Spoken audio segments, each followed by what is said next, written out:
Buenos días, amados hermanos, que el Señor les bendiga en esta hermosa mañana. Vamos a comenzar con la enseñanza del día de hoy, recordando que estamos hablando del libro de Daniel en su capítulo 8, ¿verdad? Y nos estamos metiendo a situaciones más proféticas, pero también que se están cumpliendo muchas de ellas en estos tiempos, ¿sí? También les recuerdo que estamos en la cuenta de Facebook y YouTube, ¿sí? Con el nombre de Juan Carlos Muñoz Rodríguez, por si usted nos sintoniza por primera vez, para que busque el canal, se inscriba a él, ¿verdad? Conviértase en mi amigo, ¿verdad?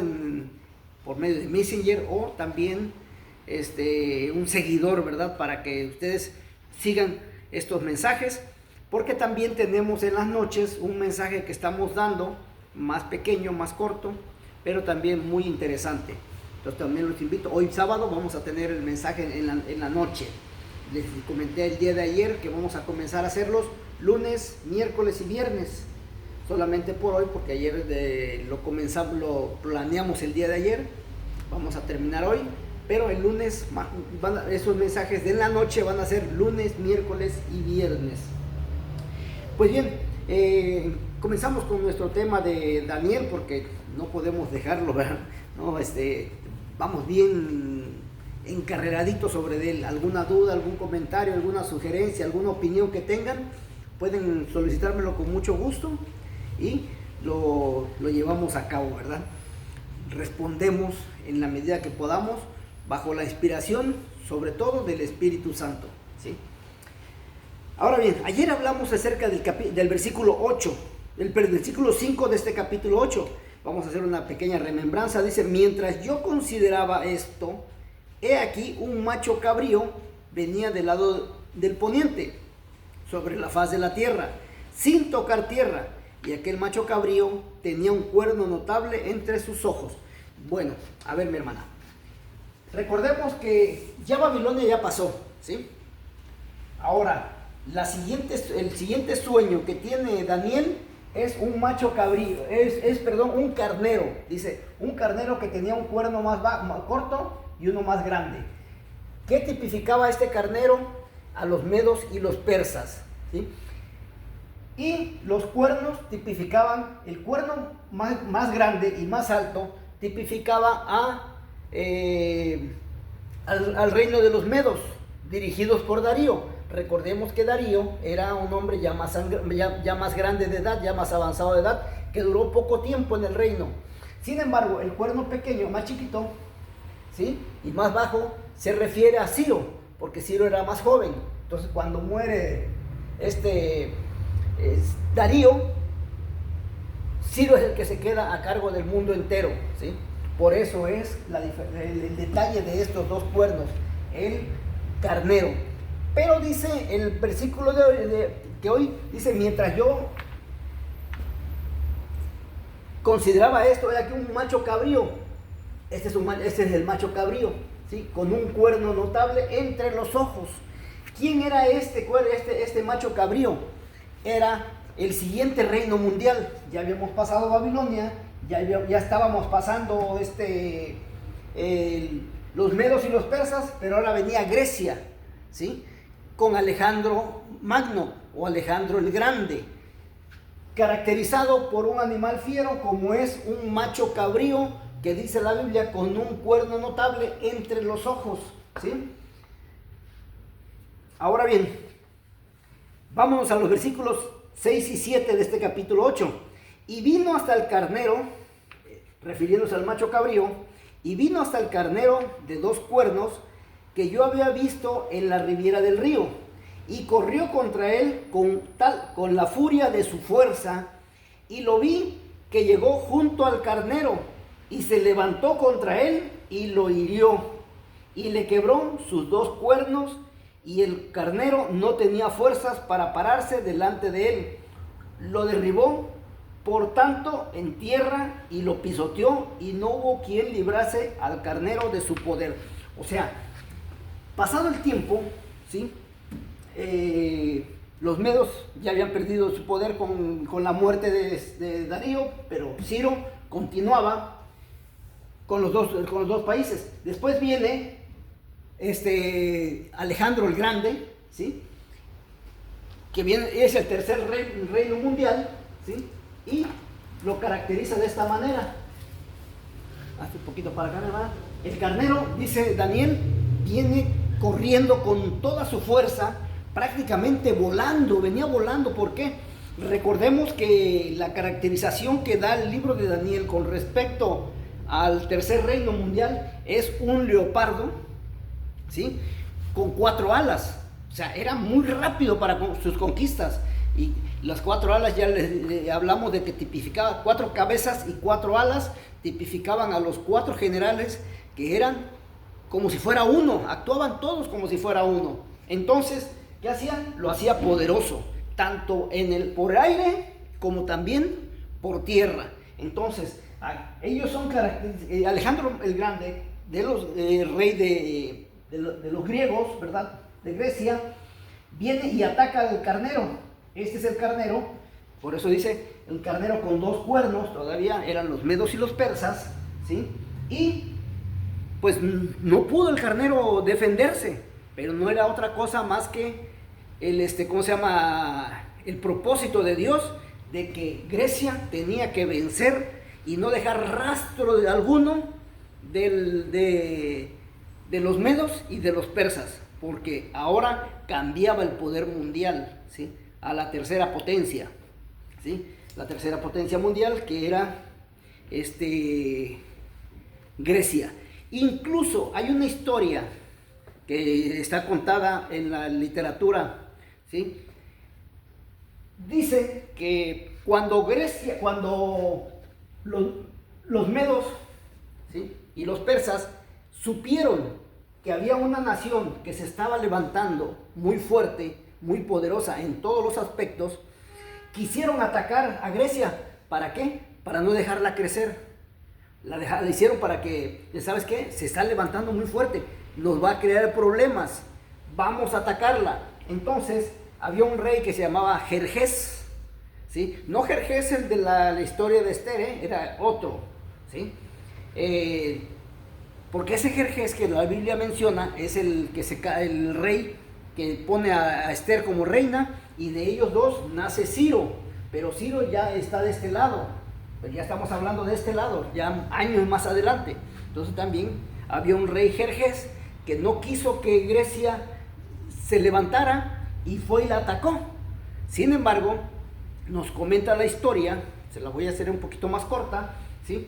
Que Dios mismo creó unos vientos y las embarcaciones que iban rumbo a Grecia para aplacarla fueron destruidas, ¿sí? Y los reyes que todavía estaban en Grecia antes de Alejandro los vencieron.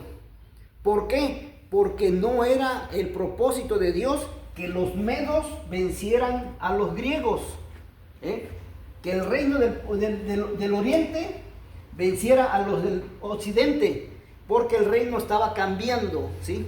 Entonces el reino del occidente venció a los del oriente, ¿sí? Porque era el propósito de Dios.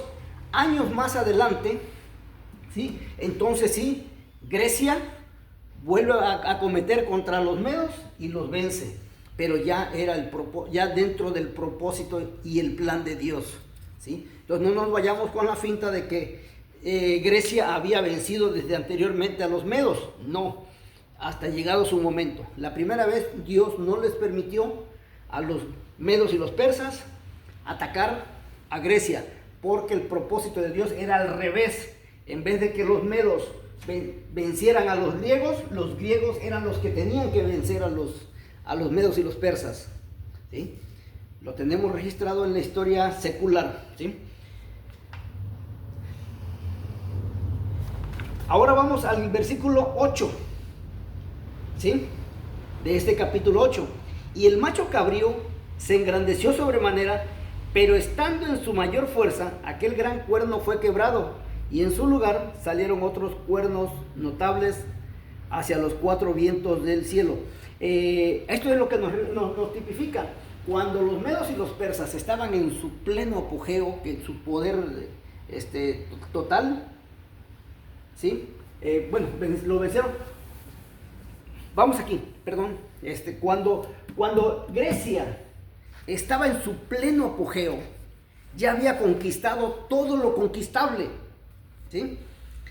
Tenía gran poder, ¿sí? Dice la Biblia, este macho cabrío se engrandeció sobremanera, pero estando en su mayor fuerza. ¿Qué significa estando en su mayor fuerza? Cuando Alejandro el Grande ya había conquistado todo, tenía aproximadamente entre 38 y 40 años, ¿sí? Estaba joven, estaba en su pleno apogeo, ¿sí? Sin embargo, cuando nos cuenta la historia secular, también está registrado en la historia secular, que cuando Alejandro ya vio que, que ya no había nada por conquistar, se deprimió y se metió al alcohol, se metió a tomar y muere de ello, en plenas facultades, a la edad aproximadamente de 40 años, no mayor de 40 años, ¿sí? Y sin embargo, fíjense, él da una profecía muy interesante, porque una vez que conquista todo lo conquistable de ese tiempo, ¿sí? Él llega al lugar donde se va a desarrollar la guerra del gran Armagedón, e hizo un comentario que está registrado en la historia secular. Dice, cuando vio todo ese territorio, dijo, no cabe duda que en este lugar se pueden reunir todos los ejércitos del mundo y pelear aquí. Pero eso lo dice en el Antiguo Testamento, ¿sí? Estamos hablando de la historia del Antiguo Testamento, la antigua historia. Sin embargo, en el Apocalipsis, después de ello, ¿qué será? 100, 200 años después, 100 años, 150 años después, vamos a dejarle así.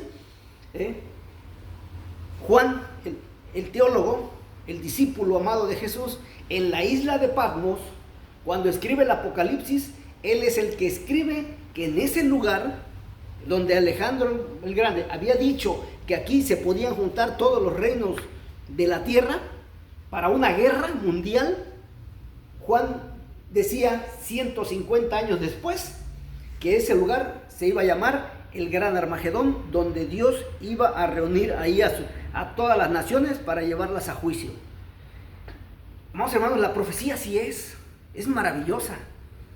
Se dice con tiempo y forma. La profecía no es de que Dios te va a bendecir y espera su bendición, aguántate ahí, no te desanimes, no tengas fe. No, amados hermanos, la profecía tiene tiempo y tiene fecha. Es de tiempo y es de fecha, y te dice claramente Dios cómo te va a bendecir. Todo esto que el Dios le mostró a Daniel, ¿sí? Se cumplió cabalmente, como si esa historia Daniel ya la hubiera vivido. Pero es que Daniel la vio en visión de parte de Dios. ¿Para qué? Para que lo escribiera en un libro llamado el libro de Daniel, las profecías del profeta Daniel, ¿sí? Entonces, ya tenemos ya Babilonia, ya los medos y los persas, llega el macho cabrío, ¿verdad? Vence al carnero y comienza el tercer reino mundial, pero fue muy efímero, fue muy poco tiempo, en el cual el reino de Grecia duró poco tiempo en el gobierno mundial. ¿Por qué? Porque el rey, debido a su decaimiento, ¿verdad? Porque ya no había más tierras que conquistar, se mete al alcohol y muere de alcohólico, ¿sí? Ahora, ¿qué sucedió cuando ¿qué sucedió cuando cayó Alejandro Magno? De aquí en la última parte del versículo 8, y en su lugar salieron 4 cuernos notables que equivalen a las 4 cabezas del leopardo de la visión de la bestia en el capítulo 7. Es decir, que su imperio fue dividido entre 4 hombres, o sea, entre los 4 generales, ¿sí? Uno se llamó Casandro, que estaba casada con la hermana de Alejandro, que se apoderó de la sección de Europa, es decir, de Macedonia y de Grecia. El otro se llamaba Lisímaco, tomó una gran parte de Asia Menor y esta región corresponde en su mayor parte a Turquía, a Turquía la moderna. El tercero era Seleuco, ocupó toda Asia, toda la zona oriental del imperio de Alejandro, excepto Egipto. Y Ptolomeo se quedó en Egipto y el norte de África. O sea, los 4 generales se dividieron el mundo entero. Fíjense, contarles eso 200 años antes, vamos hermanos, tan detalladamente, quizás no los nombres, ¿sí? Pero habla de los generales, vamos hermanos, es impresionante. La profecía es lo mejor. Por eso dice las Sagradas Escrituras, el hablar en lenguas es muy bueno, es maravilloso, es precioso, porque cuando hablas en lenguas hablas directamente con Dios. Pero lo mejor, dice, es profetizar, porque cuando profetizas es porque Dios te manda, ¿sí? Hoy en día dicen, Dios me dijo. Los profetas nunca dijeron, Dios me dijo. Ellos decían, vive Jehová, en cuya presencia estoy, ¿sí?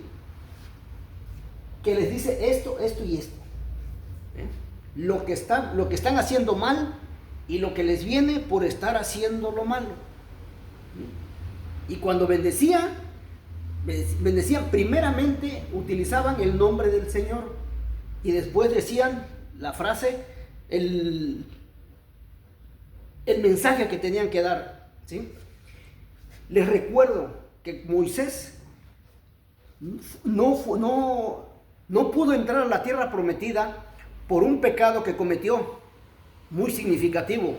Todos dicen, se van con que golpeó la piedra cuando Dios le dijo que la tocara, pero ese no fue el pecado. El pecado de Moisés y con Aarón para que no entraran a la tierra prometida, les dijo bien claro, se los dijo bien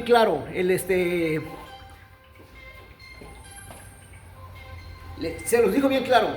Dice Moisés, cuando Dios les dice toca la roca y se dirige hacia el pueblo, les dicen, Moisés, Aarón y yo, oíd pueblo rebelde. Pueden leerlo en el libro de Éxodo. Oíd pueblo rebelde, Aarón y yo os daremos agua de beber. Así ha dicho Jehová. Pero primero dijo, Aarón y yo os daremos agua de beber. Así ha dicho Jehová. Y hoy los ministros que están ahorita, los falsos profetas dicen, declaro sanidad en el nombre del Señor. O sea, primero declaro y después pongo el nombre del Señor. Y eso fue lo que, por ello, no entraron a la tierra prometida. Aquellos 2 hombres valerosos, mucho más valerosos que ustedes, que primero declaran y después dicen en el nombre del Señor. Declaran en su nombre y después en el nombre del Señor. No los escuchen. Pongan atención a lo que dice las Sagradas Escrituras. Analicen lo que les estoy diciendo y espero sus comentarios si desean hacerlo. Por hoy es todo. Nos vemos el día de mañana. Que Dios los bendiga. Soy Juan Carlos Muñoz.